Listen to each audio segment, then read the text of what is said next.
Imagine the absolute frustration of waking up one day to find that your bank account has been frozen, no access to withdrawals and no transactions allowed. Now you might be wondering, can HMRC actually do this to you? Like, is this legally allowed? The short answer to this is yes, they can, and yes, it is legally allowed. Now, if this has happened to you, then you want to make sure you watch this video to the end, because I'm going to be sharing with you exactly why this might have happened to you, and more importantly, what you can do about it. And if you're currently in a position trying to get access to your bank account and you need some professional help regarding this, then do make sure you contact us using the links in the description box below. In many cases like this, HMRC would have obtained what is called an account freezing order. Okay, and in many cases, individuals will not even be aware until the very last minute that HMRC has actually obtained an account freezing order, which allows HMRC to actually be able to put these suspensions in place on your business bank account, or in some cases, even your personal bank account.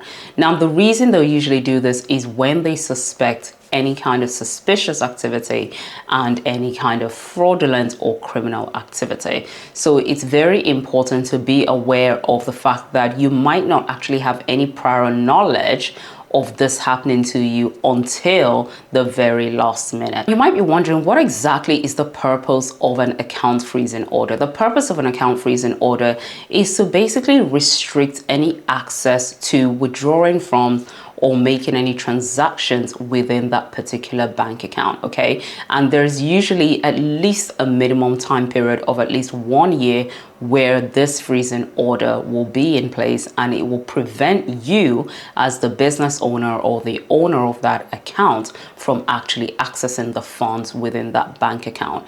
Now, in most instances, many people will find that these account freezing orders are in place for at least a year, but in some cases it can be in place for at least up to 2 years. Okay, now it's very important to understand that the account freezing orders, okay, will usually have a time restriction on them. So usually they're placed there for at least a maximum of 2-year period whilst HMRC carries out their investigation. You also need to realize that when that account restricting order is in place, you will be restricted from accessing or making any withdrawals within that bank account. Okay, so no transactions will be allowed during that period. Now, as part of this, HMRC will usually carry out an investigation which they want to use in order to determine whether or not there is indeed suspicious activity in relation to that individual. Now, as part of this, they will typically interview the account holder. They will also get in touch with any other banks and indeed financial institutions that are linked to that individual or to that particular business bank account or personal account. So it's important to understand that this particular process can indeed be very daunting. It can be very stressful, and it's a trialing period for the individual or individuals involved. The good news here is that if this has happened to you, then you can effectively challenge the account freezing order. The first way you can do this is by making representations to the court against actually granting the account freezing order in the first place. The second way you can do this is to negotiate directly with HMRC to actually vary the account freezing order. The third way you can do this is to go to court to oppose any subsequent forfeiture of the money. Okay, so these are some of the ways in which you can actually seek to effectively challenge the account freezing order.